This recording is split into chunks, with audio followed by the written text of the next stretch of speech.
marque d'articles d'habillement confectionnés sur place avec du lin, du batik et de l'indigo, du pain tissé. Son nom, Asiki. Asiki pour vous vêtir aux couleurs de chez nous. Asiki, c'est des vêtements et accessoires de mode pour hommes et femmes. Visitez notre showroom situé à Bégamin, à 200 mètres du carrefour Kossi en venant de l'ENEAM, ex-INE. Contact plus 229 91 24 26 26 plus 229 95 94 22 51. Asiki, révélateur d'identité.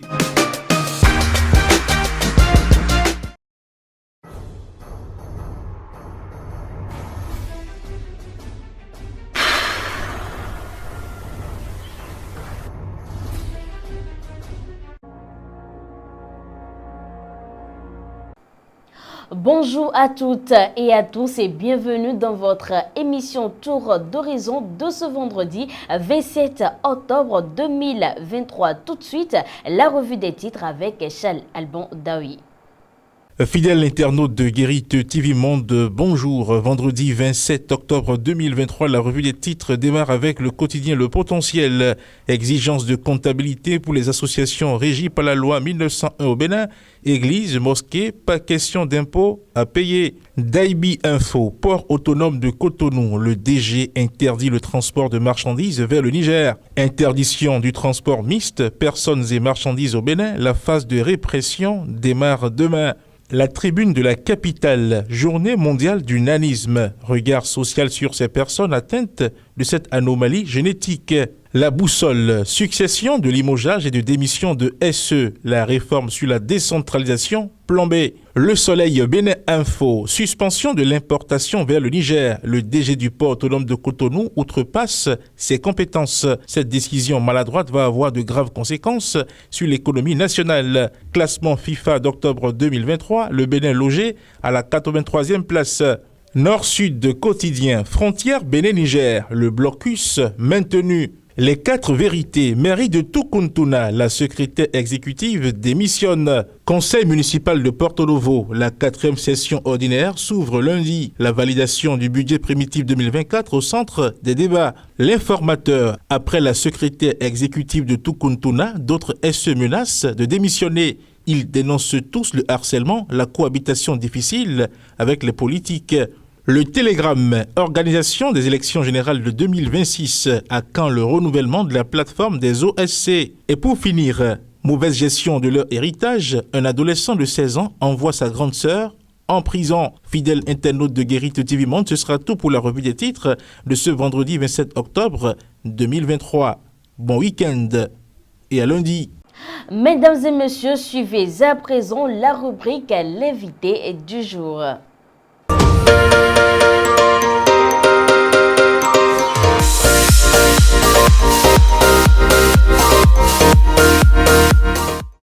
Et on n'a pas besoin d'imposer une langue dans un foyer où c'est composé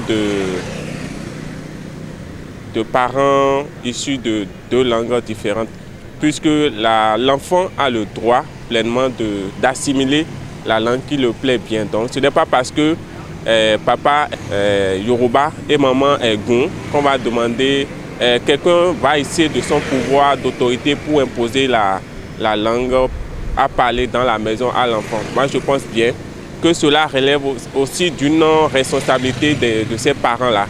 Imposer une langue, je ne pense pas que cela soit dit, puisque toutes les langues s'équivalent. Il n'y a pas une langue qui dépasse l'autre. Amis internautes de Guérite TV Monde, c'est le moment pour nous de recevoir, comme chaque vendredi d'ailleurs, Latifat Kouenou dans le forum de discussion. C'est après ceci.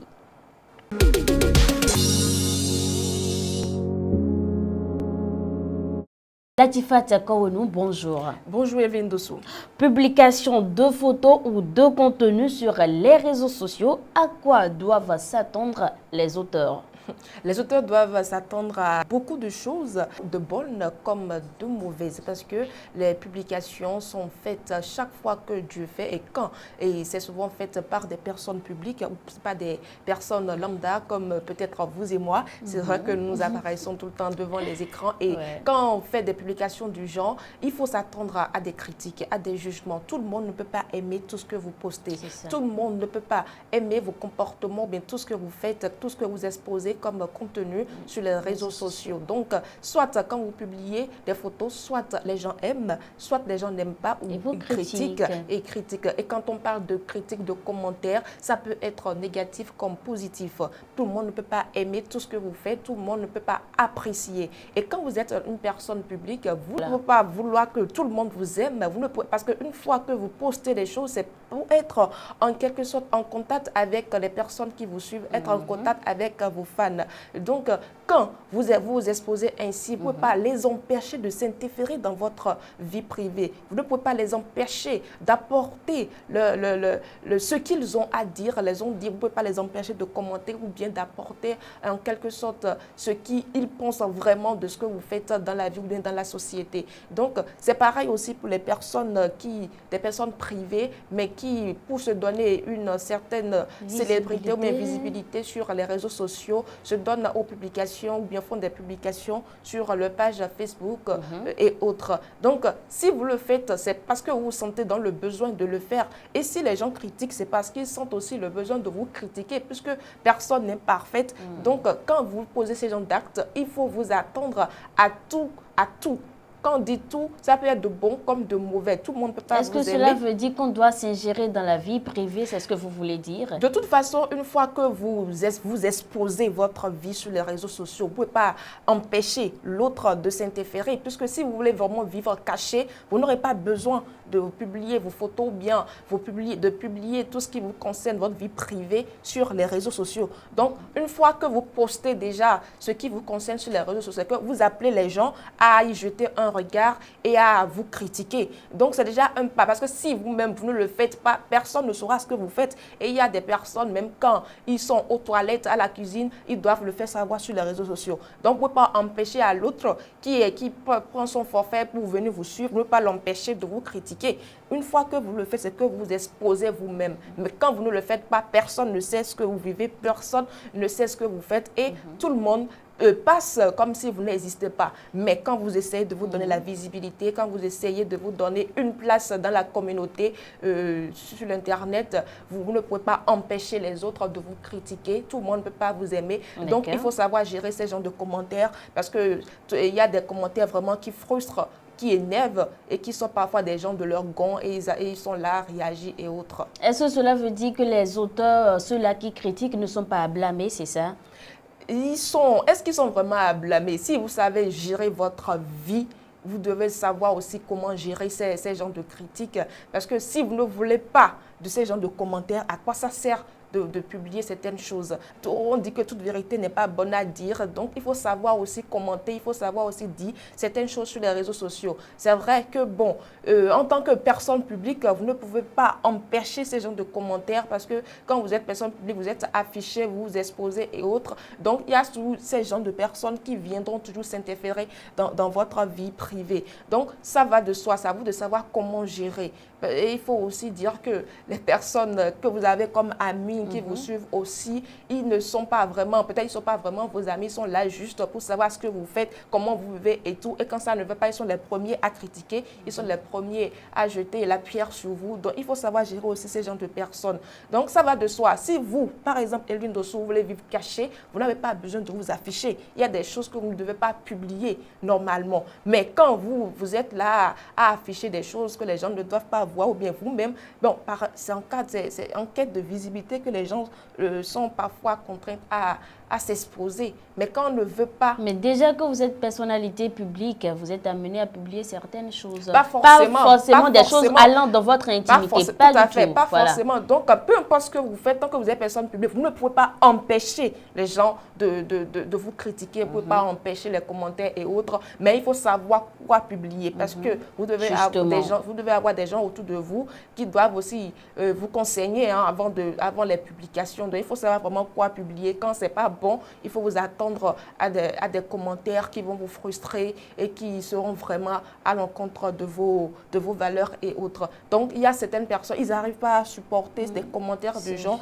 et les réactions sont parfois brusques et brutales. Et pour le faire, parfois, bon, les gens disent que bon, ils vont porter plainte et autres. Est-ce la meilleure façon? Si, en portant plainte, vous arrivez à gagner le procès et autres, c'est la personne c'est l'autre qui a porté le regard sur vous, qui est là en faute. Parce que quand vous vous exposez, c'est vrai qu'il y a la loi du numérique, il faut savoir aussi comment gérer les publications et autres. Justement. Donc, toute personne publique qui se sent attaquée, il peut vraiment porter plainte et gagner le procès contre vous. Voilà, parlons justement de réactions, comme vous le disiez. Est-ce que les réactions de ces auteurs de publications, est-ce que ces réactions sont forcément nécessaires après les critiques, les commentaires et tout? Bon, il y en a d'autres qui ne sont vraiment pas nécessaires, hein, parce que quand vous êtes artiste ou bien quand vous êtes une personne publique et qu'on vous critique, et à chaque fois, vous êtes là à répondre. Il y en a à chaque fois. Non, c'est comme mettre de l'essence, de l'huile dans le feu. Donc, la situation s'enflamme et vous pensez que vous voulez régler la chose, mais au contraire, vous ne faites qu'activer le feu. Donc, parfois, il y a des réactions qui sont inutiles.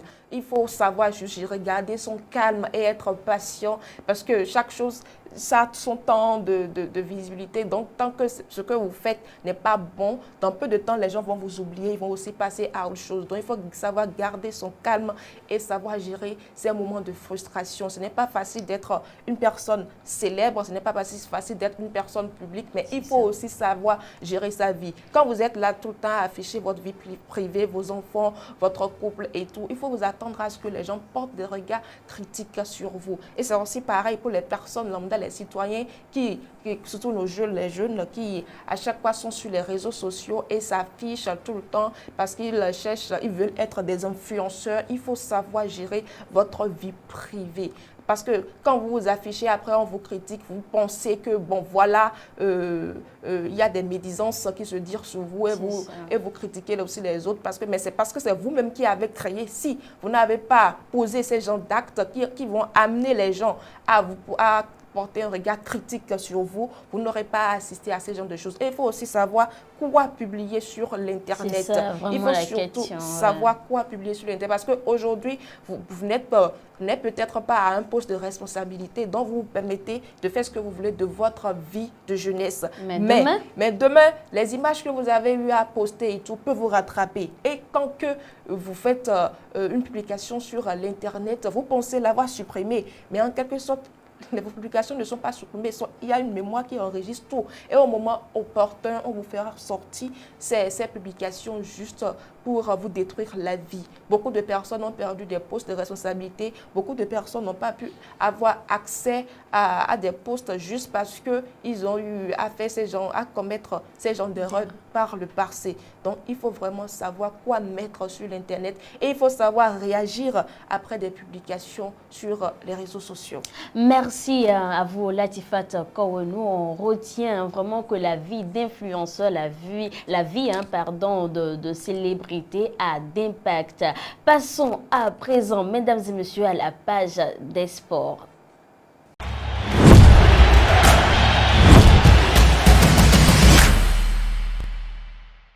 Les Amazones U20 du Bénin sont tombées face au Maroc dans le cadre du match amical international. Précision.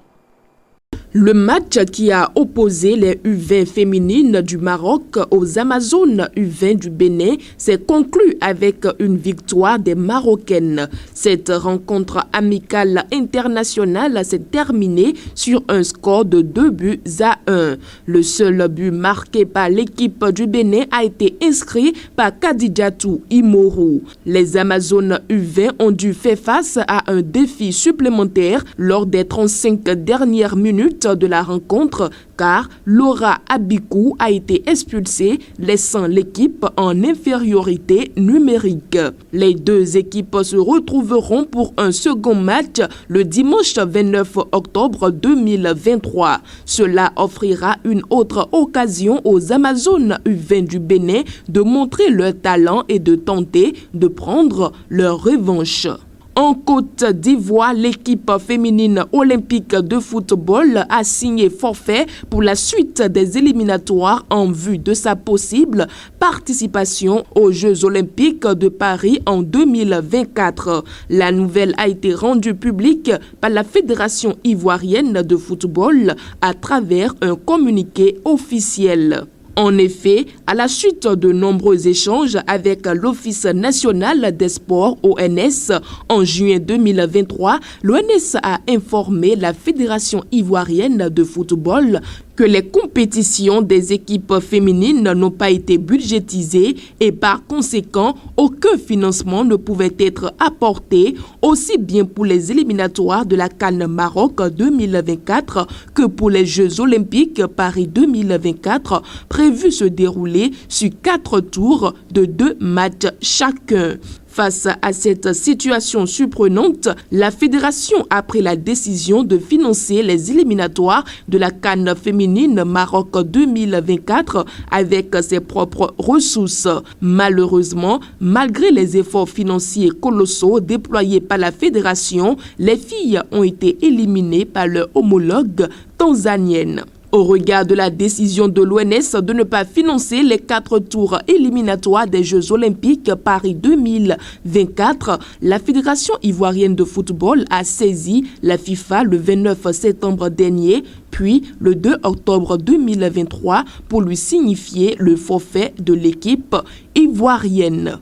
Autre actualité sportive, Wadi Géry, le président de la Fédération tunisienne de football, a été appréhendé et se trouve en garde à vue depuis le mercredi 25 octobre 2023. Cette arrestation fait suite à des soupçons d'implication dans des actes de corruption financière. D'autres acteurs du monde du football tunisien ont également été arrêtés dans le cadre de cette affaire. Ces arrestations font suite au lancement d'une campagne nationale de lutte contre la corruption initiée par le président de la République, Kais Saïd. Des plaintes ont été déposées dans le cadre de cette initiative, conduisant à l'enquête en cours. Mesdames et messieurs, fidèles internautes de Guérite TV Monde, soyez toujours humbles. Mais n'hésitez pas à mettre les pendules à l'heure quand vous vous sentez marcher déçu. Sur ce, bon week-end à chacun et à tous.